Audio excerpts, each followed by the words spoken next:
Hi everyone, welcome back to the channel. Nisha here.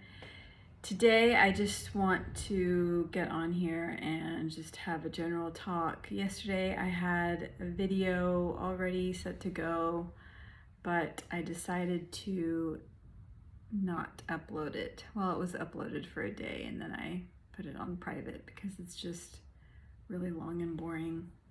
So over the last couple of days, have been doing work on a specific project, and it's been really difficult, like in terms of just emotionally, and like it's just a lot of anger, a lot of mixed emotions, a lot of things about the past that I can't change. And I mean societally, like ancient history at large kind of thing, and how a lot of these things are still persisting and people are still justifying in some ways. And I just think a lot of that needs to, I guess, transform to make it better for all of us and to meet the need of the people, versus holding on to something that really never reflected anyone really other than the person in privilege that created it. I'm being very ambiguous right now, and I also just want to say that I mean, people can do what they want, they can believe what they want, they can read what they want. I don't have any problem with it. From my perspective, I would just like to come across things regarding this topic that is just a lot more where I see myself reflected. And basically I'm just talking about myth and symbology and archetypes. I love like metaphor and symbols and archetypes and visual things and words, and my love of esoterica and mysticism and all that other stuff and like personal development, self-growth, which I think is very intertwined with our sense of self, like capital S, along with the manifest, the small s. And I think a lot of that stuff is combined. And so anyways, just culturally speaking, I'm working on things, just in my own little world in regards to specifically like Indian and Hindu, traditionally Hindu, like symbols and things like that. So, and I think like Indian imagery is so, like, to the eye, it's like so interesting, and like what all the gods and goddesses, what they have in their hands, why they ended up that way, why they look that way, like all kinds of things. And all this, like the systems that were born out of them. Or like maybe not born out of the myth, but why those myths are associated possibly with the science of the systems they created, the ancients, still being pretty ambiguous. But anyway, so it just has to do with that stuff. It's like one of a million things that I work on because it's just what I do. Anyway, so it's been difficult because I have to read things that are like really, like, would offend, I think, most people. And it's being taught under the guise of justification and wisdom, and I call BS. And I think there's a way to get points across without justifying, language-wise, being like disgusting and harmful and cruel and denigrating towards people. That's just my take. Again, people can do and say and read whatever they want. So I get stuck on those places and I tend to not be able to move through them. Like I just won't read things like that. So in any case, it's been challenging. And so what I wanted to do was just pull a couple of cards to see where I'm at energetically with that stuff and where I'm gonna be in the future with that stuff specifically. So where I'm at currently,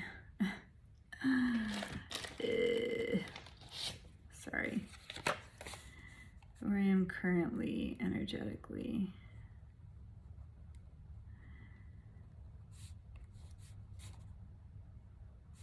And future with the same project.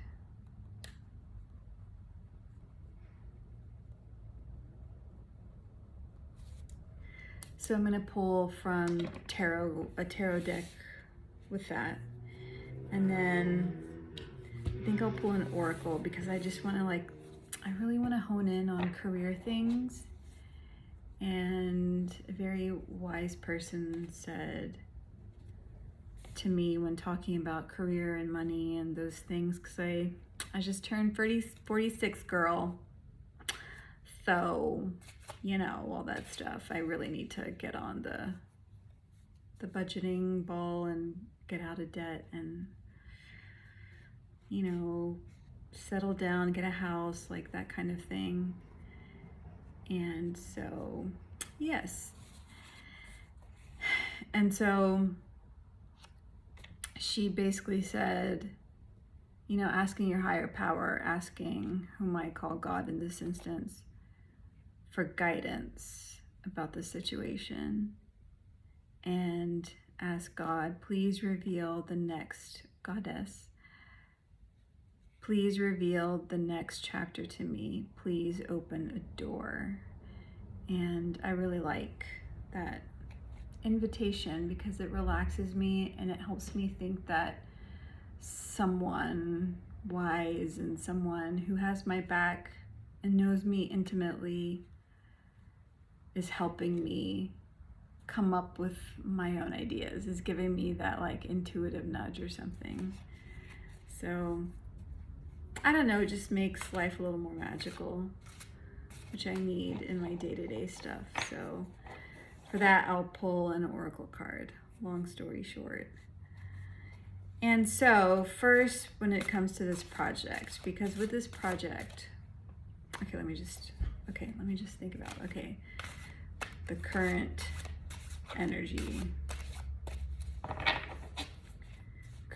of the project.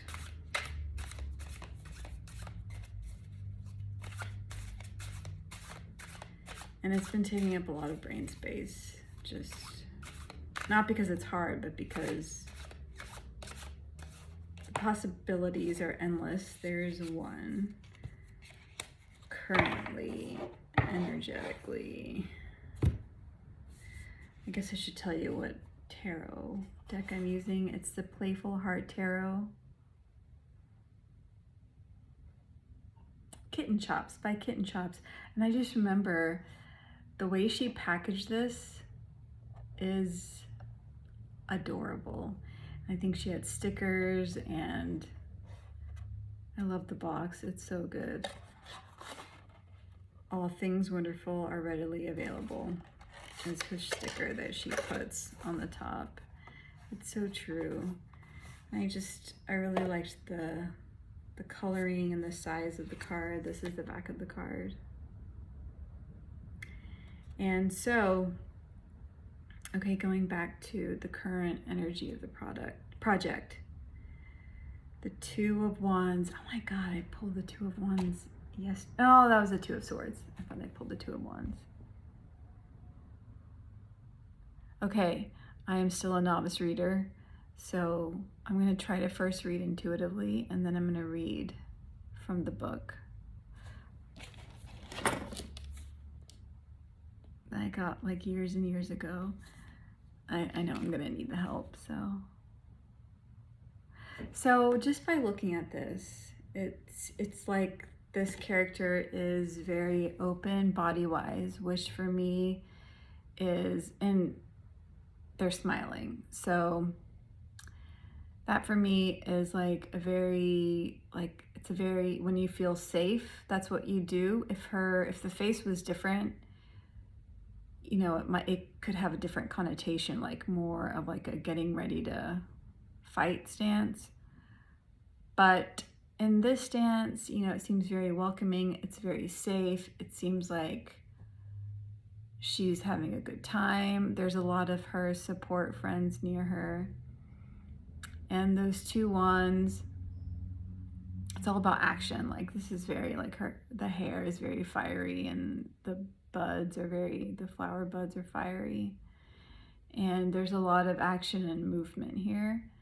2 is early on in the suit. So it kind of also tells me there's not as much maturity when it comes to action. It's a little more like off the cuff. So in terms, let me get the book and see what they say.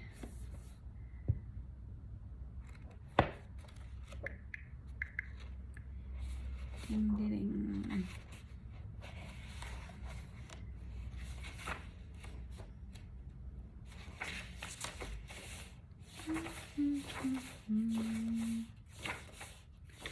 Just give me a second. Oh God, taking me so long, sorry. Okay, 2 of Wands traditionally.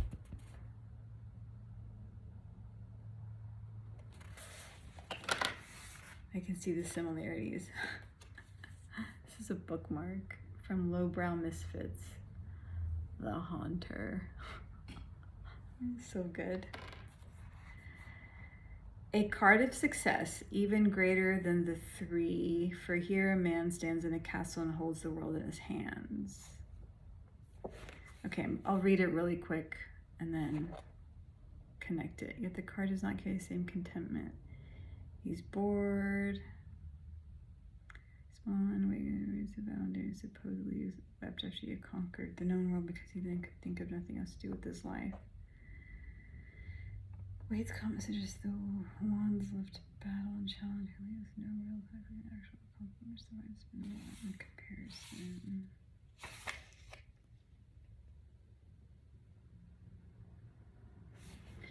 Okay, so it's basically saying that this person, like after all the success that she has, that she is disappointed because she doesn't really know what else to do. And the world all of a sudden has gotten very small. She's already conquered it. Like, what other kind of excitement is there? Like, I don't see that in this card. I see a lot, I see a lot of exuberance, and like she's done a lot, is going to continue to do a lot. And so that's how I read it. And so, okay, 2 things. Based on the traditional meaning, I would say the current energy is accurate, because for me, it's like the things that I'm looking at are ancient in its origin, supposedly. That's kind of like the accepted consensus reality of that, of these myths. And you know, they've been changed by numerous people, probably certain types of people that have had a lot of power, of one gender, sexuality, age, probably regionally, very specific, you know, all these things. And it's just been like, oh, this is wisdom for everyone. That's how it's been projected out.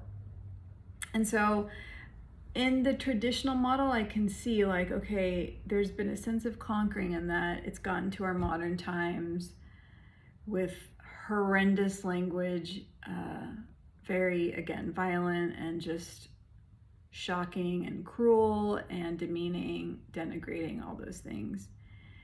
And that is a very small place to be.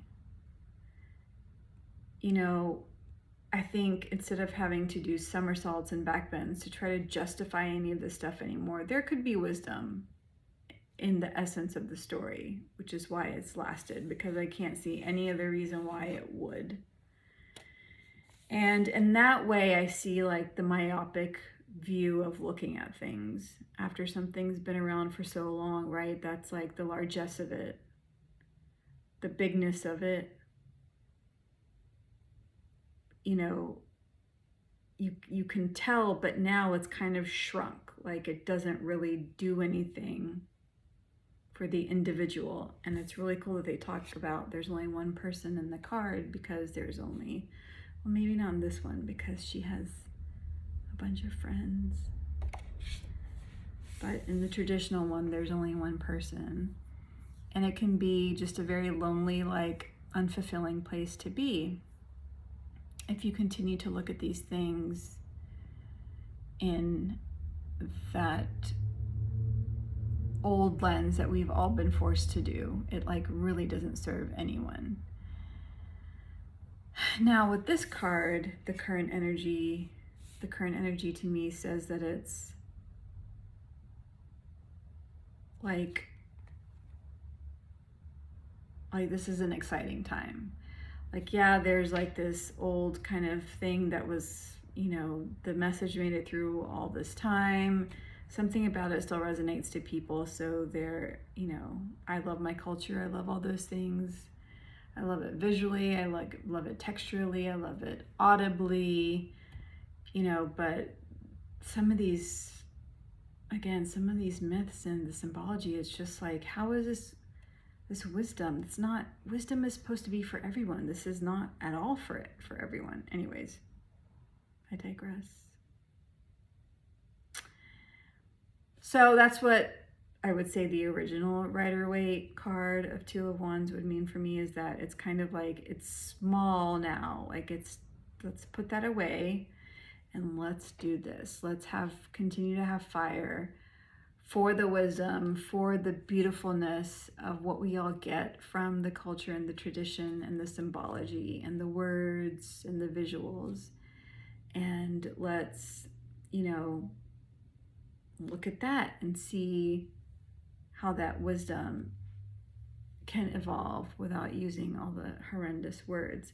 And you have a lot of other little, all different kinds of characters here that tell me that it's a very supportive thing, and to keep going. That's the important thing, is that this card is telling me that I need to keep going, because it is hard work. It's one energy, it's fire, it's hot, it's very action oriented, and it has been very action oriented.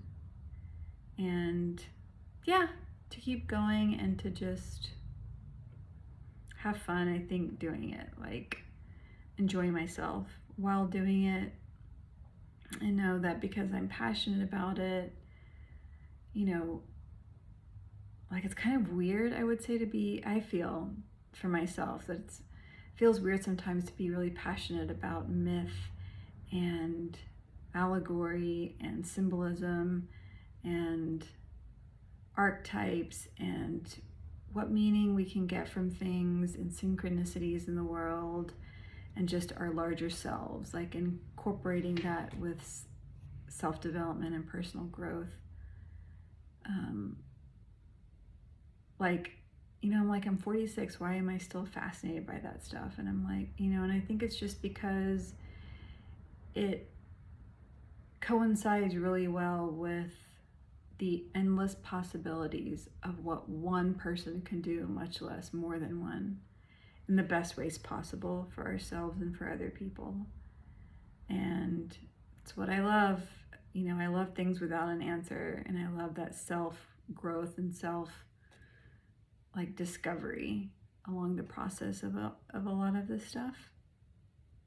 So that's cool. And we're almost at 20 minutes. So future energy. This is me shuffling. It's hilarious. Oh God. Okay, I'll just go with the top card, which, hello,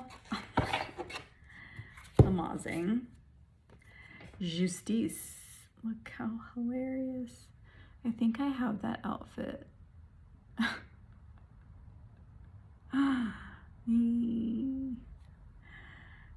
Okay, so let me read the traditional. So this is the future energy of this work and of this project. And justice, I don't even need to look at that. So intuitively, just it's filled with color. She's kind of like on a stage. There's a sense of balance. Her eyes are closed. It's, you know, very, I can see the similarities with the Rider Waite Smith. And there's that huge illumination behind her. So this tells me that the work isn't easy, which I know. And in the future, it's also not going to be as easy, but I think there's going to be a sense of balance, which is exactly what I'm trying to bring to some of this, is some equanimity. And like, she's like also having a lot of fun doing the work, and she's really supported by the light, and it brings her some sense of balance. So I think that, yeah, that's very appropriate for this project moving forward.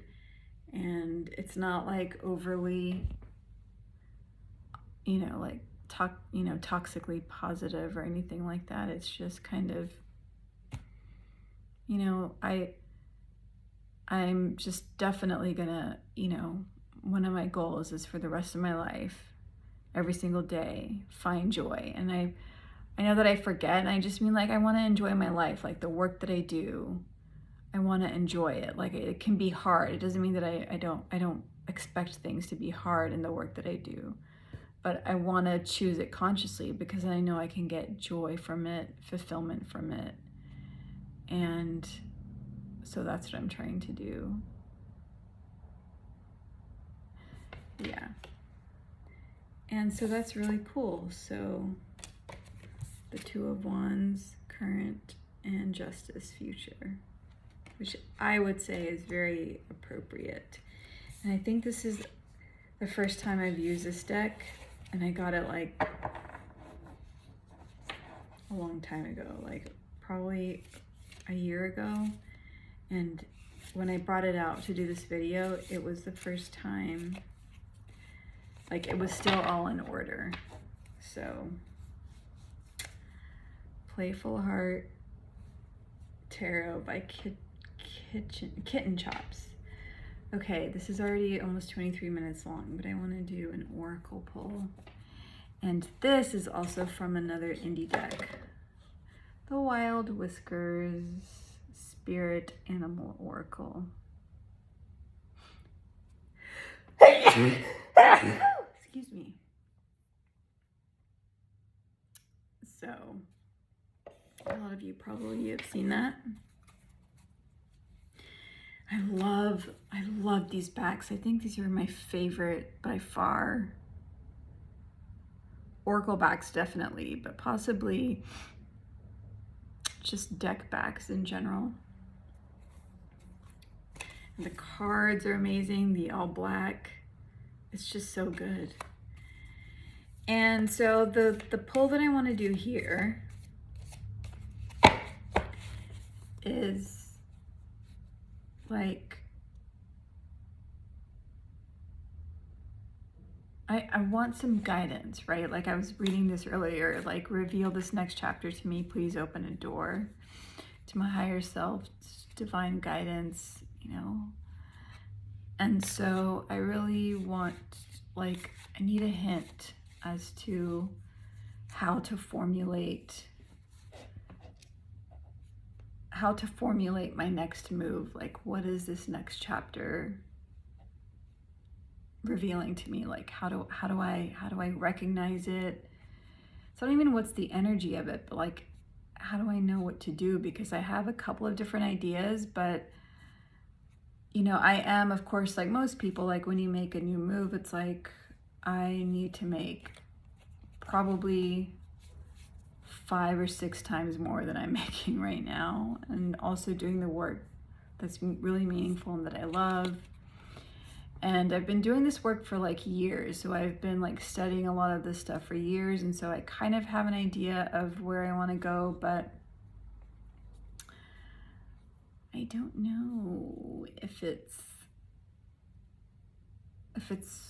I don't know. Like, I know I want to do it by this year. I want to leave my current job, even though I'm so grateful for it. And it has insurance and it has all those things. And if I go on my own, you know, I'm single for right now.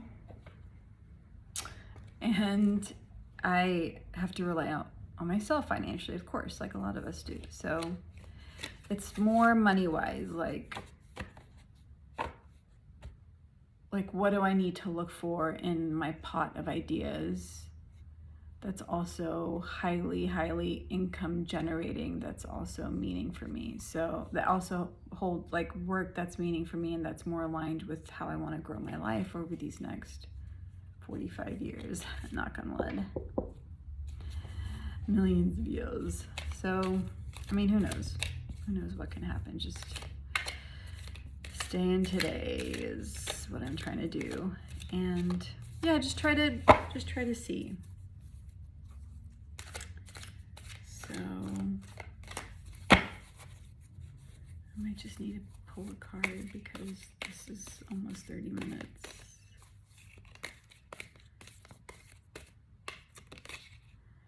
This kind of came out. Oh. Kind koala.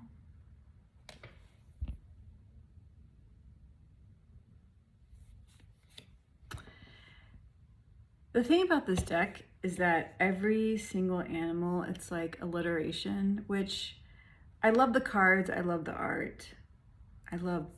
People talk about cardstock and I typically don't care about cardstock, but this is amazing. It's really well done. The alliteration I think is like wondrous whale, kind koala. I don't know. I feel like that's kind of limiting. And then she's written down like 3 keywords for the card and then she has a phrase. So for kind koala, it's mindfulness, relaxation and self-care. Sweet spirit dozing in the trees, remove my tension and let me be free.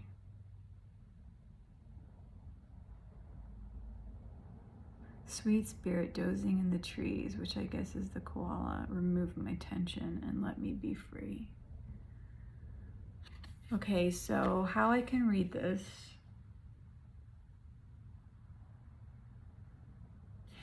When it comes to making money in my next chapter, like, how am I deciding? The only thing that I can really discern from this is that I should not stress about it. Because all these other things I'm telling you about, like the project in and of itself, it kind of like, I wasn't expecting it at all. And which is really, really cool. And things work best for me when I don't push it. Like if I'm trying to like push something, I become very unhappy and it just seems like really, it just seems like there's a lot of unnecessary friction. And it's usually when I'm just doing the things I normally do that I'd like to normally do. I like to normally do that things start popping up and opportunities start happening. So it's kind of like that koala looking through the trees, like just kind of like, I'm just doing my thing in a relaxing way and the opportunities I will come upon. And they will come upon me. Yes, they will find me as well. So, and to be kind to myself, because I am not gentle to myself, I can be very ungentle. So how about we stop this under 30 minutes? Thank you very much for watching, and I will talk to you soon. Let me know if you have any thoughts, or you have any questions about the deck, narwhal, and I'll see you soon. Bye-bye.